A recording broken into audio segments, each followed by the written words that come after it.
ప్రహ్లాదుల తాళెల్లాడే నేలో నా తెలంగాణ సుడిగాలికి చెదిరిన పక్షుల గూడులాయే నా తెలంగాణ కొట్టహమెక్కి కోడి పుంజు కొక్కరకో అని కూతలు పెట్ట కొమ్మల శివరన కూసోని కోయిల కమ్మని రాగాలినిపిస్తుండగా గంటలూపుతూ బాల సంతలు ఇంటి ముంగట దీవెనలీయగా చెంగు చెంగున లేగ దుడలు అంబ అంటూ పరుగులు పెట్టగా ఆ పక్షుల కిలకిల రాగాలతో పల్లె అల్లాడేనమ్మ కక్షగట్టిన హింసలతో నా పల్లె తెల్లారేనమ్మ రేలాదుల తాళెల్లాడే నేలో నా తెలంగాణ సుడిగాలికి చెదిరిన పక్షుల గూడులాయే నా తెలంగాణ. ఇట్లాంటివి ఎన్నో పాటలు ఉంటాయి గొరటి వెంకన్నయ్య, అద్భుతమైన పాటలు. అద్భుతమైన పాటలు, అసలు ఆ లిరిక్స్ కూడా అసలు అద్భుతం. అవునక్క, వాడుక భాషలో ఉంటాయి, చాలా అందరికి కూడా అనర్గళంగా పాడుకోవడానికి ఈజీగా ఉంటది, అందరికి అర్థమయ్యే భాషలో రాస్తాడు. అలాగే ఒకటి కమ్యూనిస్ట్ పాట మా కోసం పాడతారా? ఎవ్వరో ఈ బిడ్డలు నింగిలో నెల వంకలు, ఎవ్వరో ఈ పిల్లలు అడివి మల్లె పువ్వులు, ఎవ్వరో ఈ బిడ్డలు నింగిలో నెల వంకలు, ఎవ్వరో ఈ పిల్లలు అడివి మల్లె పువ్వులు, నడుముల్ల తూటాల దండలు, నడుముల్ల తూటాల దండలు, వీళ్ళ నడకల్లో ఎర్రని జెండలు, ఎవ్వరో ఈ బిడ్డలు నింగిలో నెల వంకలు, ఎవ్వరో ఈ పిల్లలు అడివి మల్లె పువ్వులు, ఎవ్వరో ఈ పిల్లలు అడివి మల్లె పువ్వులు, దొరల భూములెన్ని వంచిన ఒక్క సెంటు భూమి వీళ్ళు అడగరు, చెరువు కంకిలెన్ని ముట్టిన ఒక్క సేను కంకి వీళ్ళు ముట్టరు,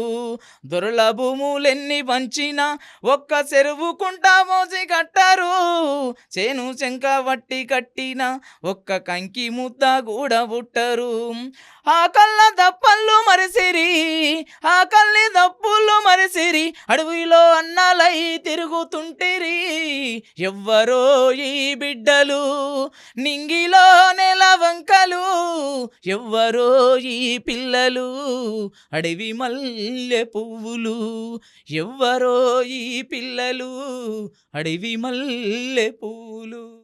ఓకే, మీరు ఈ పాట పాడినప్పుడు కూడా అసలు చాలా బాగా పాడారండి. ఆకలి దప్పులకు సంబంధించి కూడా అవునక్క. పాడారు. నేను దానికి సంబంధించి అడుగుతున్నాను, మరి పాటతో ఇన్ని పాటలు పాడుతూ ఉంటారు కదా, అవును. పాటతో పూట గడుస్తుందంటారా?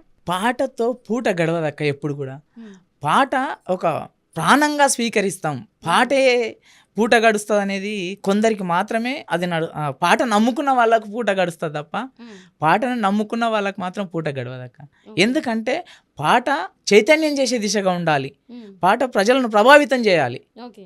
అప్పుడే అది ఒక పాటగా మిగిలిపోతుంటది. అంటే చాలా మంది అంటుంటారు కదా, మేము పాటలు పాడుతుంటాం కానీ మమ్మల్ని అవును. ఎవరికి గుర్తించట్లేదు, మాకు అవునక్క, పూట గడవడానికి కూడా కొంచెం చాలా ప్రాబ్లం ఆర్థికంగా కూడా అంటారు. అవునక్క. మరి దీనికి సంబంధించి మీరేమంటారు? కొందరికి ఇప్పుడు యూట్యూబ్ ఛానల్ వచ్చిన తర్వాత పాట పూటకెళ్ళదీస్తున్న వాళ్ళు కొందరు ఉన్నారు, ఉమ్, కొందరు పాటను అమ్ముకోకుండా ఉన్న వాళ్ళు కూడా కొందరు ఉన్నారు. ఉమ్, ఇప్పుడు చస్తే పాట బతుకుతే పాట, అవును. ఆ, దినాలైతే పాట పురుడు వస్తే పాట, అట్లా అయిపోయింది. అట్లాంటి వాళ్ళకు కమర్షియల్గా పాట పూటకెళ్ళదీస్తుంది. ఉమ్, కానీ పాటను నమ్ముకొని నిత్యం పాటనే ప్రజల వైపే నిలబడే పాటలు పాడే వాళ్ళకు కూడా మాత్రం పాట పూటకెళ్ళదీయదు.